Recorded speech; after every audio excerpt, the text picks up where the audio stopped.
Oke, nah ini udah kebuka. Yuk kita belajar bareng-bareng yuk.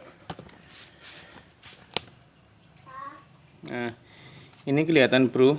Ini di sini kalau bahasa Jermannya itu ngupil. Nah, ini keraknya. Keraknya tebal banget. Nah, kerak tebal.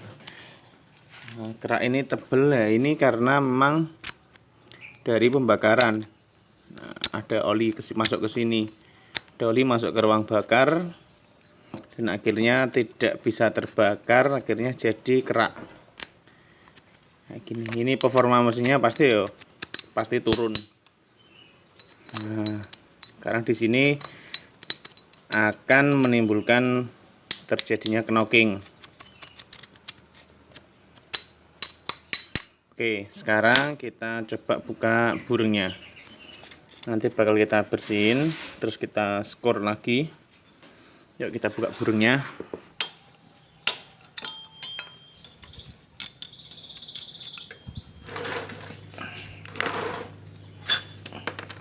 Oke, ini burungnya udah kebuka. Yuk kita analisa bareng-bareng yuk. Burungnya ini apakah baret?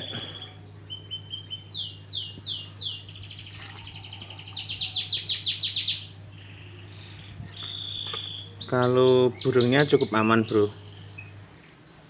Ini ndak ada yang baret. Kalau ndak ada yang baret, tapi kok kenapa oli bisa masuk ke depan ke ruang bakar? Itu biasanya karena ring seher itu kan ada ring kompresi dan ring bilas, atau orang-orang ngomong sebenarnya ring oli. Itu biasanya yang ring oli itu kempos. Yuk kita coba lihat sehernya. Ini ring sehernya sesuai dengan prediksi bro.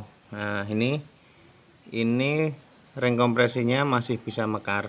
Nah ini, tapi untuk ring olinya ini sudah kempot. Ini, nah yang ini kelihatan. Nah itu sudah tidak bisa ngembang atau sudah tidak bisa menyekat keluar. Jadi olinya itu masuk ke ring kompresi, bahkan bisa lolos ke depan. Oke, kita buka yuk.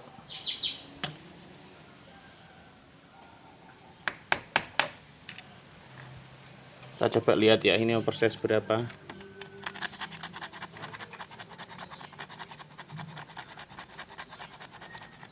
Kelihatan ini sudah oversize 50. Udah oversize 50. Nah, ini ringnya. Kelihatan, bro, ini. Oh. Ngempes ya ini. Ini ring kompresinya masih oke. Tapi untuk ring bilasnya, atau orang-orang sering ngomong ring oli, nah ini yang kempos. Dia enggak bisa ngembang. Ini aus ini. Sebelum kita belanja, kita coba cek kekocakan di burung sama sehernya dulu.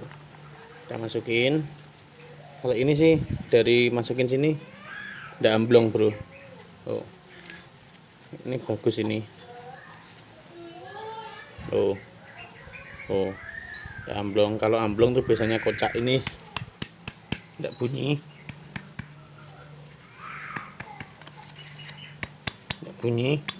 Ada bunyi tapi dikit, masih berani ini. Jadi ini tidak perlu ganti seher atau tidak perlu oversize, kita cukup ganti ring pistonnya aja. Oke, dan terus kita belajar ya, kenapa sih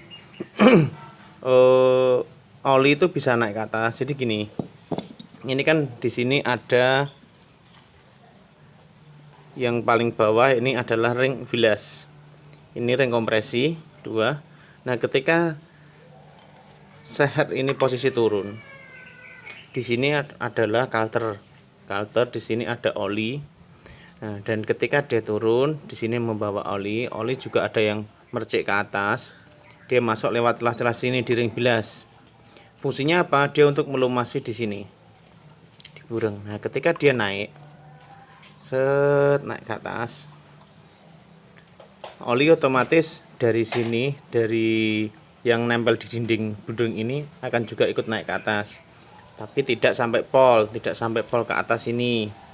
Nah, ketika dia turun, seher turun, set gini, karena ring bilasnya atau ring olinya tidak mampu menyeka untuk oli itu bersih turun lagi, akhirnya ada sisa oli yang masih nempel di atas seher. Nah, oli di atas seher itulah yang menjadikan dia terdorong naik lagi saat piston naik, terus bisa masuk ke ruang bakar atau di atas seher, dan akhirnya ketika terjadi ledakan, terjadi proses kompresi, di situ oli ikut terbakar. Sedikit demi sedikit oli tersebut terbakar, mungkin tidak kelihatan, asapnya tipis. Tapi karena terbakar itu dia akan lama kelamaan juga akan berkurang. Kayak gitu. Oke ya, gitu dulu. Ini kita belanja beli ring seher dulu. Oke bro, lanjut. Ini sudah belanja. Ini untuk kop silindernya. Ini ganti klep in.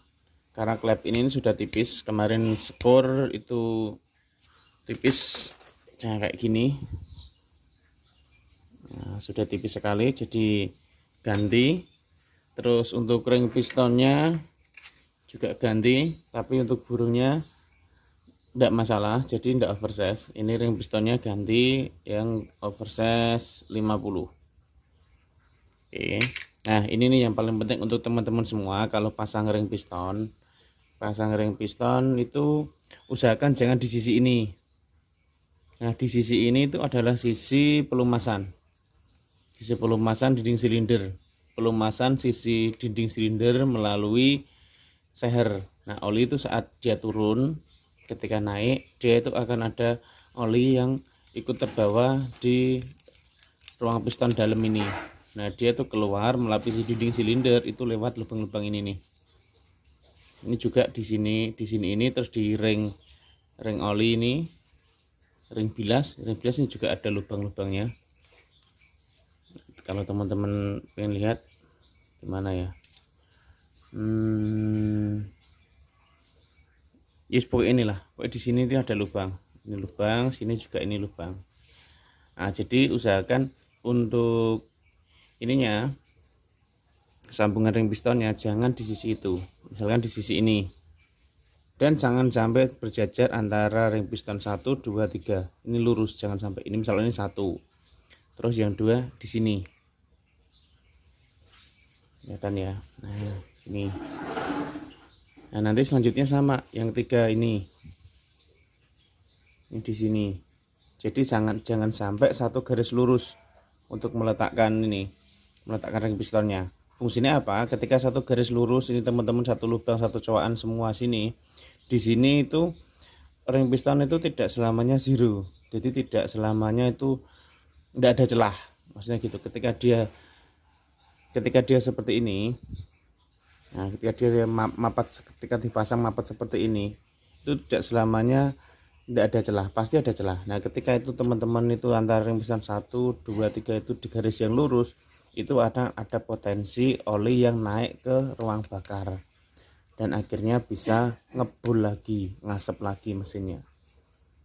Gitu. Oke, yuk kita pasang.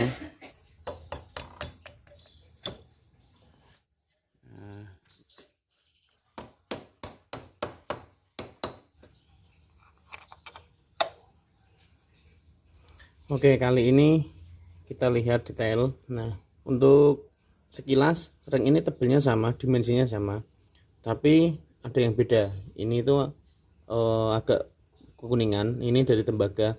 Nah, yang ini itu dikhususkan untuk ring yang dapat suplai oli.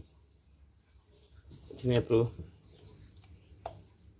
Oke, nah terus yang lainnya terserah. 1,